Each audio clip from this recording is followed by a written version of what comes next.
Welcome to another episode of the Gay Barchive Show, where we explore gay history one bar at a time.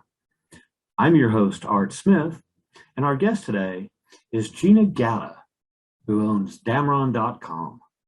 So, welcome to the show, Gina. Thank you. You're quite welcome. I'm particularly interested to find out from you. I know you have a history with your connection with Damron's, knowing about gay bars all over the country. But one thing I'd really like to know is if you could tell us about your very first gay bar experience.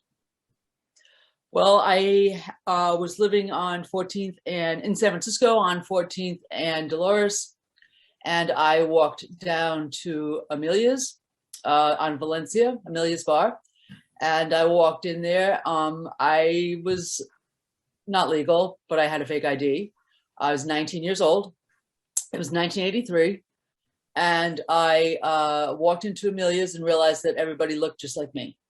And that was, even though I had some experience going to the Trocadero and dancing before, or being at, in mixed bars, it was the first time I had gone in, and, I was wearing a polo shirt and topsiders, and so was everybody else. Met probably my first girlfriend there with a group of friends, and that's how it all started. So what was Amelia's like? Like, describe it to somebody that has Amelia's was like it was the bar. It was, Ricky Stryker was a legendary business owner in San Francisco. She owned both Maud's in the Haight and Amelia's, and I think she owned something else prior to that as well. She owned a place over on near Mission Rock. I forgot the name of it, but it was like a restaurant for the longshoremen. So it was very mixed. It was like a picnic restaurant, but then also they could knock down some tables and make a dance floor for lesbian parties. So Ricky Stryker owned it. So it was like, it had its butch element, because back then it was more butch. And then Clementina's came in later for San Francisco to be more like mixed butch and femme. But it was the bar you walk right into, and it's a downstairs bar, and always packed. And then you would go in the back and they go up the stairs, and upstairs would be another bar and a dance floor with the ceiling super low. And it was packed it was just packed all day, all night. It was more the nighttime bar, Amelia's. Maud's would be more of a daytime bar, because they had over at Maud's, they would have a patio, so people would go outside in the afternoon. Now, you mentioned that Amelia's was kind of oriented toward the butch lesbian, and at that time in the early 1980s and before then, there seemed to be a lot of segregation in the lesbian community bars between, butch and femme. Was that generally the case in San Francisco at that time, or is that just that particular? No, that was the case in the lesbian community. I mean, there were definitely femme women at the bar, and I think women, as the 80s developed, and I was very involved with a woman who was straight before she was gay, and she was very feminine. And I think as the 80s went on, women were more felt like they could live their life as a feminine woman, and not feel like they had to be in a shoebox and look like me with short hair and a polo shirt on. So I think that as the lesbian community developed, but there's always that. If you look at the old school black and white of the gay bars in New York City, you would always have a couple. There would always be a butch and a femme couple. They would never be two butches together in those early days before Stonewall. And I think that we gradually grew out of that in the 70s with all the hippie stuff. And so, I think that it became more and more welcoming and more. And then a lot of theme parties would be like butch femme parties, or, and it was spoken more, and it was more open. And it was very, when I first came to San Francisco, it was very segregated, that lesbians and gay men did not mix very well together, and gay men did not welcome even drag queens or transgender people into bars. I remember trying to bring a woman in heels into the Detour, and they wouldn't let me in because she had heels on. and they were just unfriendly towards the mix, unlike small town bars where everybody would come together because it was just a place where everybody would meet. In San Francisco, we were so lucky at that time to have so many bars that people did segregate. Now, you mentioned that San Francisco had a lot of gay bars back, in the 70s and 80s, yet there are only a handful of lesbian bars at that time, especially compared to the relative number of what would be described more as men's bars in that same environment. Why do you think that is? I mean, that seems to be the case. It was, it's been like that all through the gay bar history. It's always been like, 70% men, 30% women. It's just the way the business world has worked. And it's also the way that when lesbians go to bars, you've got to realize lesbians go to, and women and men, let's look at the way they roll. Men go to bars to hook up. Men go to bars to have sex. So they go to a bar, they hook up, they have sex, and then they go back the next night and they find a new guy, they hook up, have sex. Lesbians go to bars, meet somebody, fall in love, get married. So they are not promiscuous. Like they were not, that's how it was. And that's how it is in the women's community. And that's why women's bars don't sustain and because people go there to meet somebody to be forever with. Men go there to meet somebody to be tonight with. Absolutely. In fact, I think that's where that whole stereotypical second lesbian date at the U-Haul concept came up, was, because of that.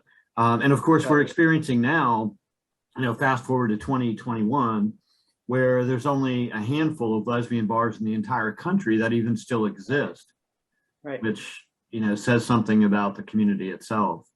Right. Now, do you think the fact that there was, as you mentioned earlier, a lot of lesbian couples were one butch, one femme, do you think that was because we were so early in the days of public acceptance that it was a sort of attempt, whether conscious or not, to be heteronormative, to kind of appear that there was a male and female in the couple? Oh yeah. And even, even into the aughts, when I would travel with my partner, they would just think we were a straight couple. And that's fine most of the time. I don't really care. We get treated better, unfortunately. But I didn't do it because I had to. I was also involved with a girl that was really butch for 12 years. So, I think that, back then it was like, that was just the way it was supposed to go. Two femmes were supposed to be together. Two butches were supposed to be together. But thankfully, that's all changed. Right. There's been a lot of changes in our community. And back then, I was in the gay publishing business locally in Atlanta back in the late 80s. And everything was gay to me then. Lesbians were gay men were gay. There was no division as there is now. We have so many labels and so many identities. But back then, even the national activist organizations often use the term gay as part of their name.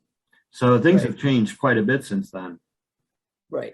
So after you went to Amelia's and kind of experienced the fact that there was a whole world out there of people like you, that you could fit in and be a part of a community and not be some sort of an outlier, you later experienced kind of the opposite end of the gay bar spectrum when you visited Trocadero. What was that like for you as compared to going to the intimate lesbian bar? Well, the Trocadero was my first experience because my brother was a bartender there, and I have two gay brothers, and I was living with this one gay brother, and I was also, and his roommate also was a bartender. I knew all the bartenders.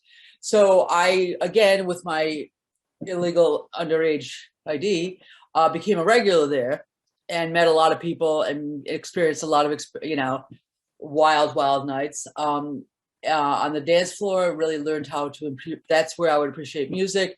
I always appreciated gay men's music better than lesbian music. I enjoy dancing and being around gay men more than I like being around, lesbian bars. because it's where I grew up. I grew up at the Trocadero. I was 19 and I was there every weekend. Um, and that was my experience, and it was wild. I mean, it was, there was no doors on the bathrooms, and it was just, there was, that was just such an awakening, and being so open and wild and free sexually, and lots of drugs. And then when you go to the lesbian bar, more conservative drinkers, more hostile, because when you drink, there's a little more fights. When you do ecstasy or you do MDA, you're a lot happier. So that was always that always played a part for me, that why I enjoy being around gay men more. And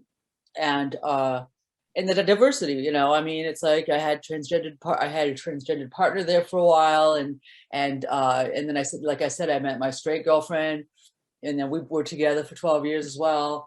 And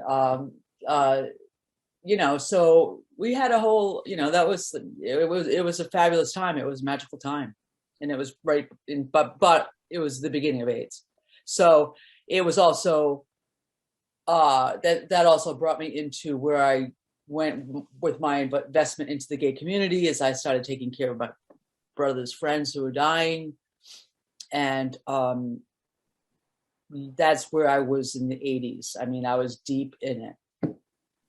Did you feel at that time that there was more cohesion in the male community, in the gay male community, because of AIDS? Because I know, I think there was I think there was more acceptance to lesbians in the gay men's world because we were the ones taking care of them. I think it was fine. I think that broke down a lot of barriers, because it was the women that were taking care of the guys that were dying. It was the women that were working in Ward 5B, the female nurses there, the women doing body work on people with KS that nobody else would touch. So I think that gay men really started to appreciate lesbians more because of our commitment to the care of AIDS and HIV, people with HIV. Now, Trocadero was a huge difference from your typical, gay or lesbian bar. How would you describe Trocadero to somebody who's never seen it? Bacchanal of Studio 54 of San Francisco. I mean, that's where the stars would be. I mean, I would be, I thought I was up in the manager's office, and it's like this African-American chick was up there, and I'm like, thought she was a drag queen. It was really Grace Jones. And I'm like, I thought she was totally a drag queen. I had no idea it was really Grace Jones. Everybody was Trocadero. Madonna was there. I mean, it was the Studio 54 of San Francisco. So, that we you had to be a member. I had my membership card, or like I also was on the ins because my brother was the manager. My brother at that point had become a manager there. It was, and every night was the theme. It was like, it wasn't just let's turn on the lights. We're talking about decor. Every theme, that's where the red parties, the black parties, the green parties, all that was born, where the Saint was doing it in New York, that's how we were doing it here. Dick Collier, the owner, was, he was a difficult guy, but he did spend money. And but he also had people like my brother and Danny and Brian that were very talented set makers. So it was a 24-hour, and it went on all night, and it went on. It started at midnight, and then it would go on until noon the next day. And they had these skylights that they would cover up, and every once in a while they'd open them a little bit, and everybody freaked out. It was very dramatic, very, very dramatic. It was a production. I think a lot of younger people don't realize that back in the 70s and 80s, there was a lot of theater involved with the bigger gay bars, the ones that kind of came out of the disco era, which I think set the stage for that, because before the disco era, we didn't really have bars like that.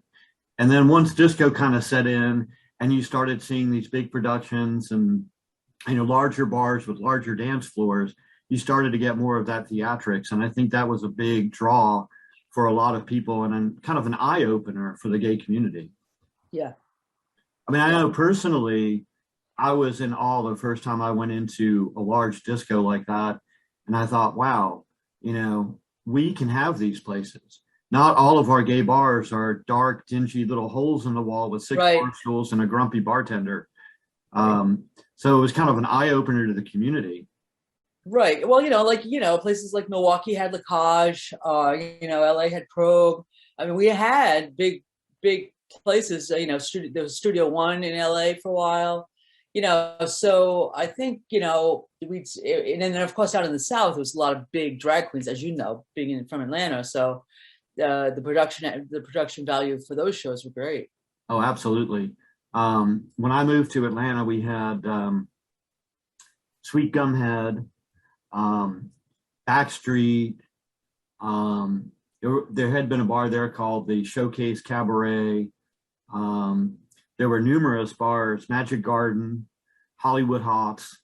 So there were quite a few that had huge production, drag numbers and performance, elements to the bar itself. Right. It was pretty dynamic. Yep. Now, not too many years after your first experience in the gay bar industry and experiencing gay bars for yourself, you kind of got connected with something that for people in my generation and maybe the generation or two that followed was a staple in the gay community.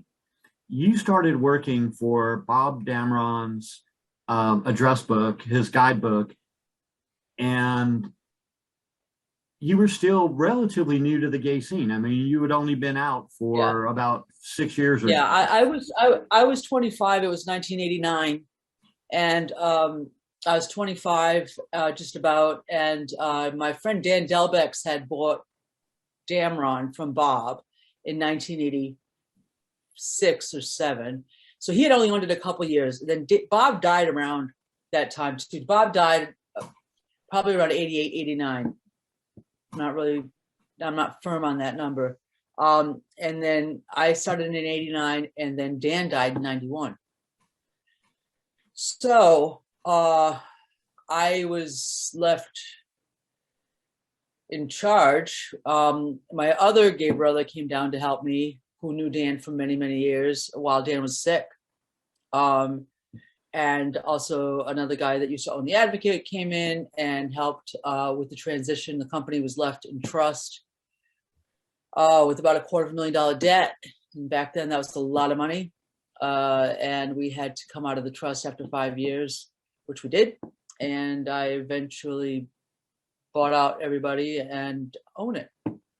But it was, when I started in 89, it was Dan had just hired a woman who used to do Places of Interest for Women with Marianne Ferrari. It was her ex-lover. He brought her over from Atlanta to start the Woman's Traveler. So I was on the team for the first Woman's Traveler. And then once we did the Woman's Traveler, then we started with the Damron Road Atlas, the Damron Accommodation Guide, and our first international guide was Damron Amsterdam. And we were going really well into the 90s with productions and selling 50,000 copies of the men's guide, Damron Address Book each year. I mean, we were very, very, the growth was incredible until 1999. And then the internet happened. What a lot of people don't realize, I know most people over 40 in the gay community are familiar with the Damron name because it was our Bible. It was the source of finding information about gay venues around the country. So anytime you were going to go travel somewhere, you would go to your local gay bookstore or gay bar or wherever you could get it and pick up a Damron's guide so that you could at least get an idea of where to go when you were in Mobile or you were in New Orleans or you were in Dallas. But the roots of the book start way back 25 years before you started. It started in 1964, yep. And I remember you telling the story in another interview you did about 10 years ago about Bob Damron, who I think at the time may have been a bartender in San Francisco. I don't think he'd owned a bar yet. No, I don't know about him ever being a bartender. That's new to me. I knew he was a bar owner, so I'm sure he had to get behind the bar every once in a while. But I don't really know how he made his start. I know his house was on Noe Street, and that's where they ran the company out of. I know he had a gay brother named Nori. I know he had some other guys that did the books with him in the early years named Pat McAdams and somebody else. The names are all in the early books in the masthead. And you paint this picture, it's almost like a Rockwell image of Bob Damron piling into, I assume, an early 60s station wagon with wood grain paneling, driving around to locate the bars himself. Right. Is that really how it started, with him driving around? And yeah, he would travel the country. And he would travel the country because I would when I would update the books every year, I would get bartenders on the phone or bar owners on the phone, because we had to our phone bills were like $5,000 a month, because that was the only way to update the books. So we had to, you know how expensive phone calls were back then. So I would get guys on the phone and say, oh yeah, I remember Bob would come in and he's a real, tell me all about his sexual exploits and this and that. And Bob, and they knew Bob, and he came around, and so it's true, just like the Bible salesman. He'd go around, he'd collect all the information in a little address book, write everything down, come back to San Francisco, mimeograph it, make these little tiny books, go back on the road and distribute them at the places like the bars, mostly bars and bathhouses at that time. A couple of hotels, but hotel bathhouses. And that's how they would be distributed. And then also there were like $4 or $5. And then it was also, we always had a PO box until about 10 years ago, because everything had to be on the down low. And we would mail books out very discreetly. We'd get, people would mail us a check and we'd mail them a book.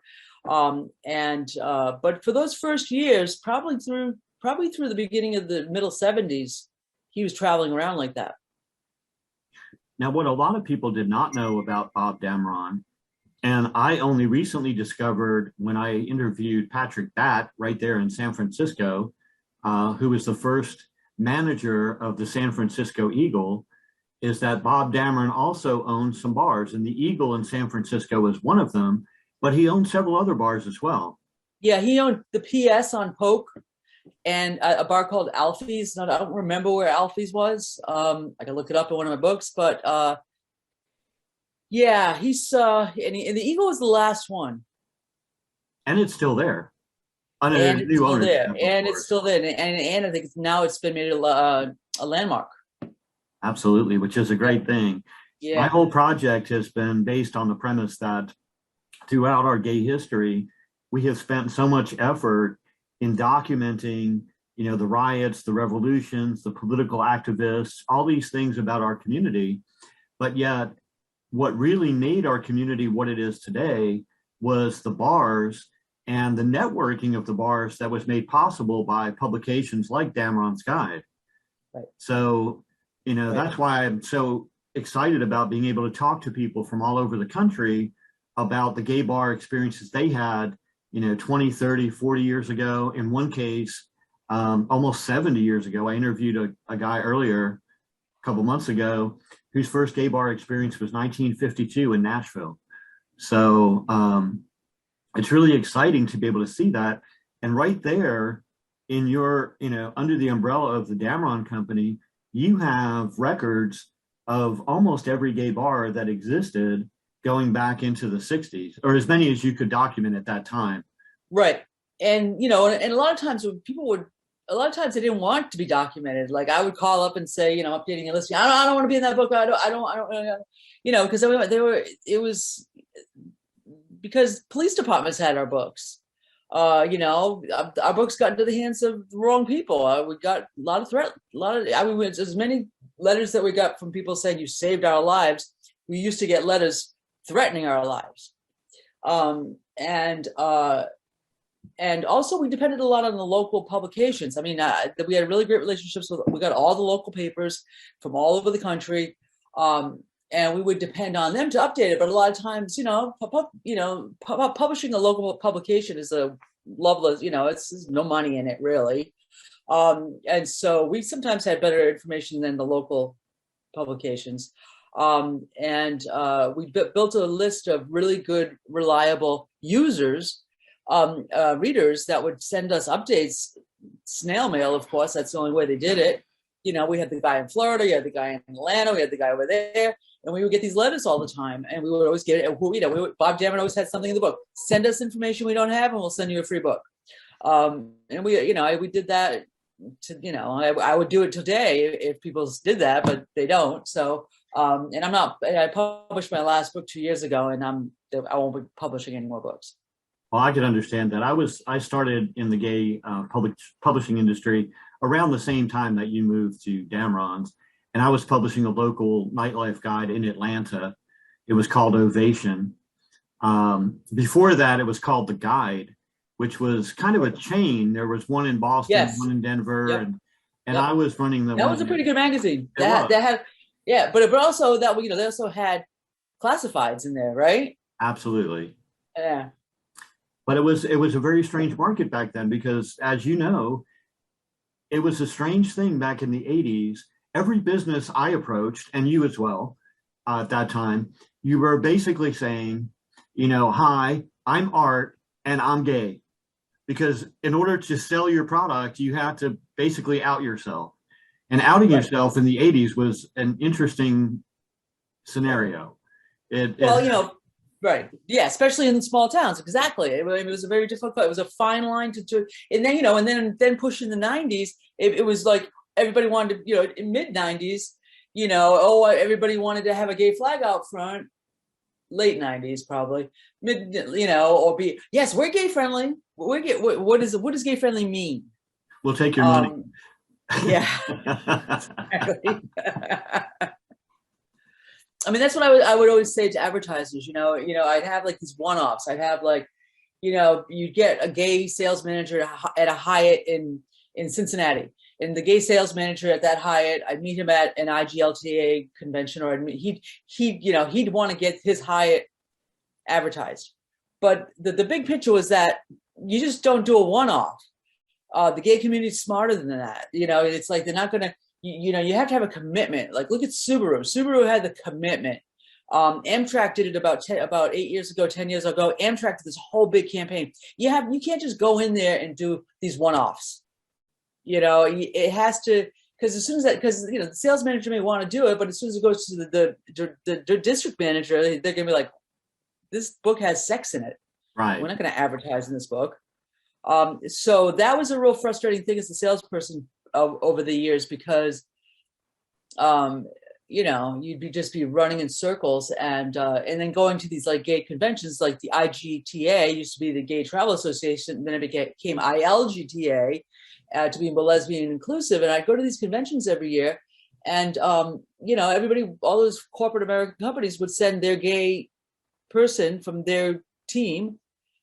I'd pitch them, but they weren't the one making the decision. Right. So then, okay, I understand that Hyatt wants to send, or Starwood wants to send their employee there to represent.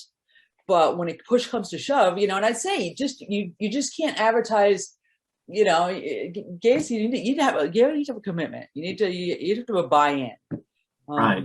In Europe, they have a phrase they use for that called pink washing, where corporations just kind of put on a facade of being gay friendly for the sake of revenue, and there really is no heart and soul behind it.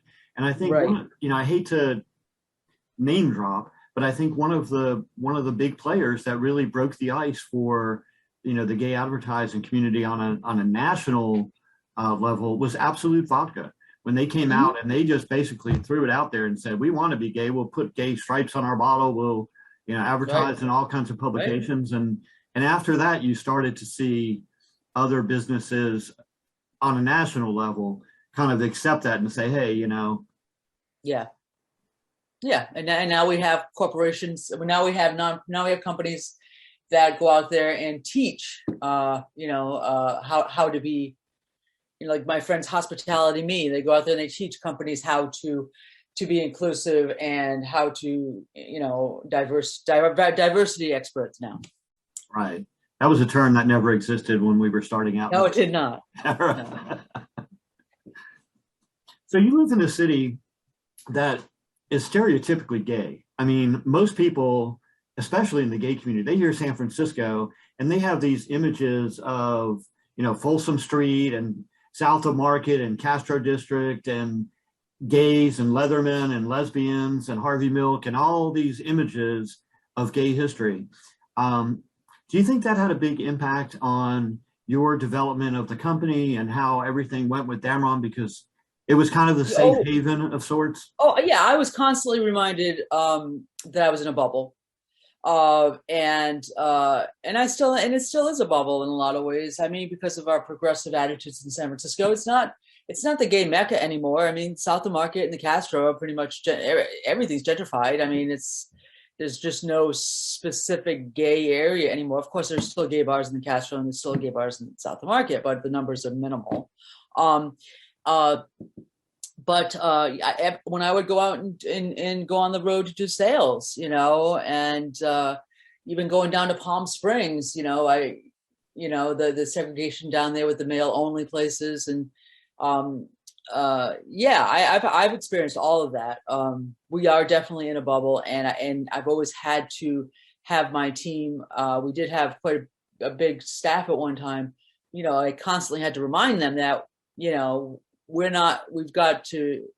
people are not living there.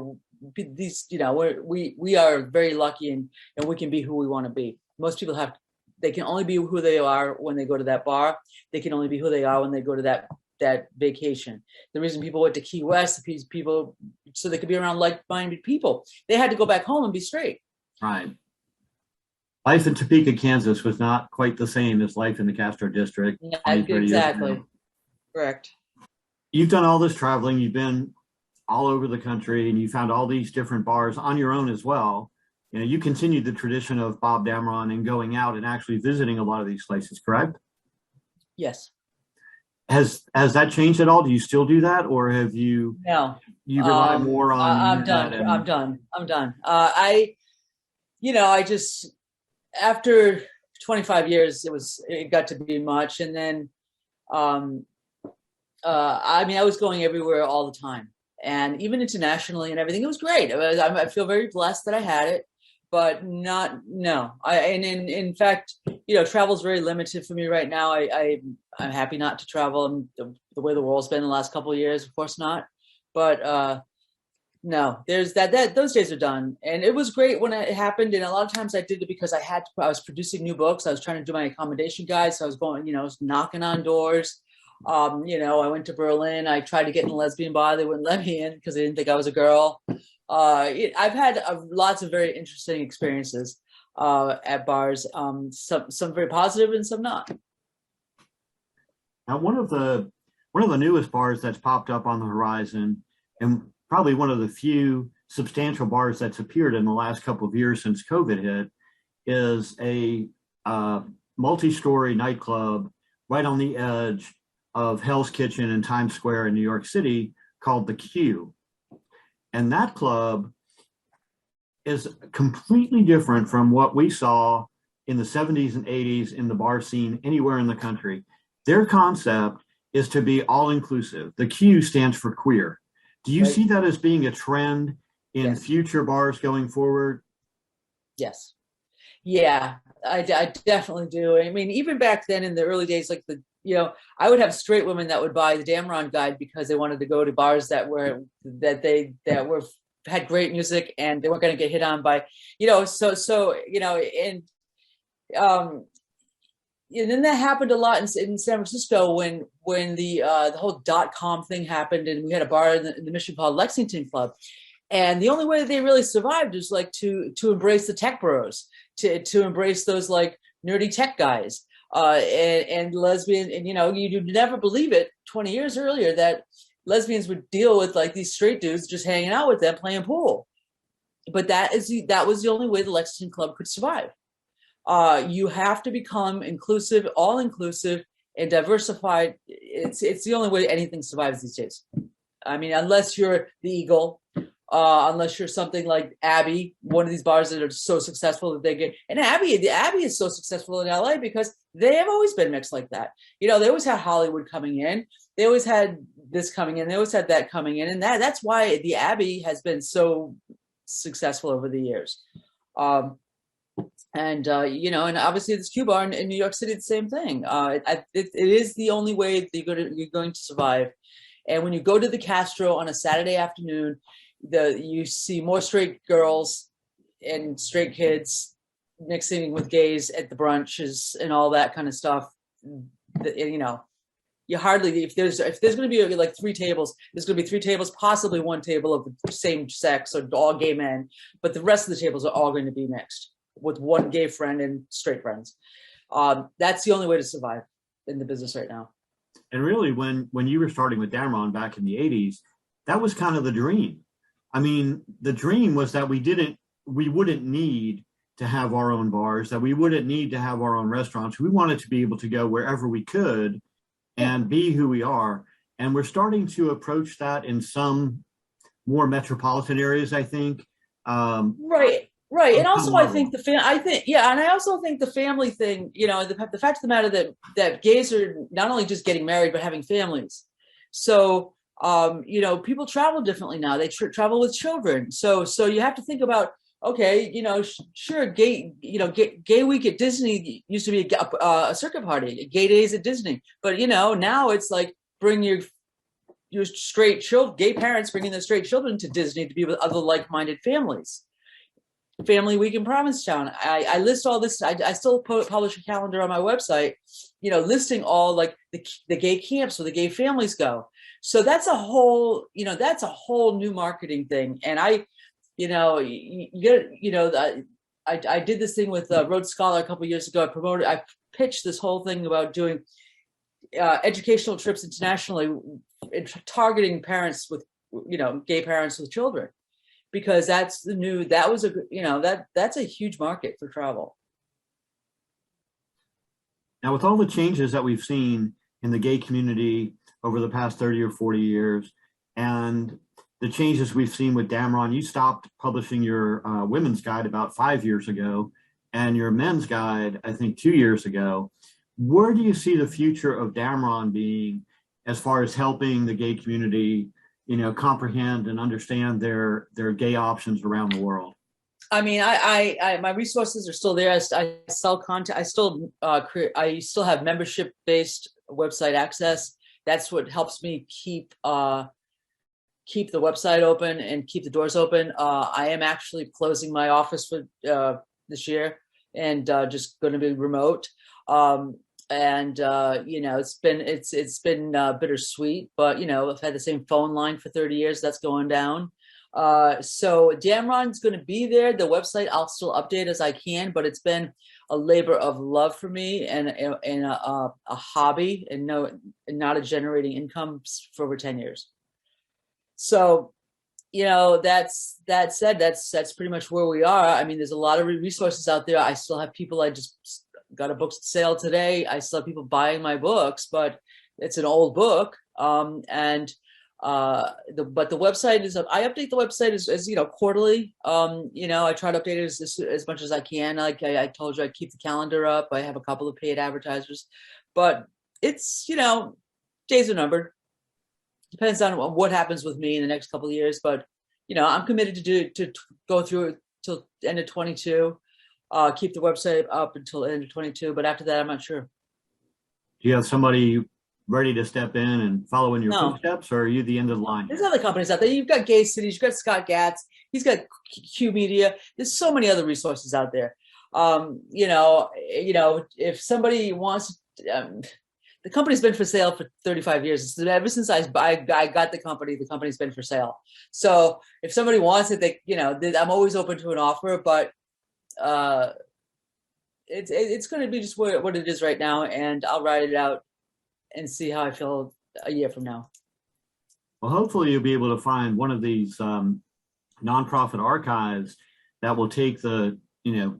Oh, I have. I just donated all of my original books to professor down at Cal State Fullerton. He's been working with me when he was in school. He was studying gender studies. He studied the gay bar, gentrification of gay neighborhoods. He has a nonprofit that documents and mapped out all of the gay bars for all over the years. And so I donated all of my books. He just got the last box today. Is that called Mapping the Gay Guides? Yes. Yeah, I'm familiar with that project. Yeah. So I donated. So my all, so he'll have and I know Eric, and I think that he will keep the doors open for researchers, because over the years I've had so many researchers in here. I've had so many people doing their thesis or doing this or doing a research book, doing a history of gay bathhouses. I mean, so I know that Eric will continue to do that, and open up the data to them. Then also another avid reader is donating his entire archives of his books to One Archives at USC. So I know there's going to be 2 sets at least of full Damron Guides out there. Yeah, I hope with the Mapping the Gay Guides project, at least that's going to be accessible online. I'm not so sure about USC's One Archives, how active they are in actually getting things digitized as opposed to being physical in storehouses. Right. I mean, nobody's going to sit there and take pictures of pages or photocopy pages like I did over the last 25 years, 30 years. Right. I mean, yeah, but none, I used to get calls every week for that. Now I hardly do. Now it's like, call Eric. And I got to let things go and see how it goes. I've tried to look into getting everything digitized. I tried to get some nonprofit. I tried to change my company to become a nonprofit to do that and to get some grants. But to change a company from a C Corp to a nonprofit is outrageously expensive. And it just wasn't going to. Let somebody else try to do it. I tried. Well, if you need any further resources, I visited recently an awesome place down in Fort Lauderdale, Florida, which is called the Stonewall National Museum. Yeah, I know that. I know a few people on the board there, and that's a very good place. And they have a lot of my books as well. Yeah, and Hunter Ohanian, the director there, is very keen on digitizing as much as possible. Right. Well, he is affiliated with my collector in New York City that's donating to One Archives. They've worked together as well. So yeah, there are people out there doing this work, and I hope to see that. I think Eric's going to be my best chance to get things put into digital, because of his position at Cal State Fullerton and his project. Well, I certainly hope so, because that's our future. That's the way we're going to be able to preserve our history, right? Is by having it digitized, having it online, and having people being able to see all the information about what's happened in the gay community. And from my perspective, particularly in the nightlife scene over the past, 50 or 60 years. Right. So I certainly appreciate the work that, Bob Damron started and that you have continued for the last 25 years in preserving this information and publishing it so that it's documented for, people that come after us. Yes. That's a great thing that you've been doing for the past 25 years. Yes. I feel very lucky to do that. And I appreciate the fact that you took the time to tell us a little bit about your personal bar history with Amelia's and Trocadero, and of course, Bob Damron's involvement in actually owning bars, which is an aspect that I don't think a lot of people know about. So I really appreciate your time. Thank you very much. You're very, very welcome. That concludes another episode of the Gabe Archive Show. For more information about this episode or to find more episodes, visit gabearchives.com.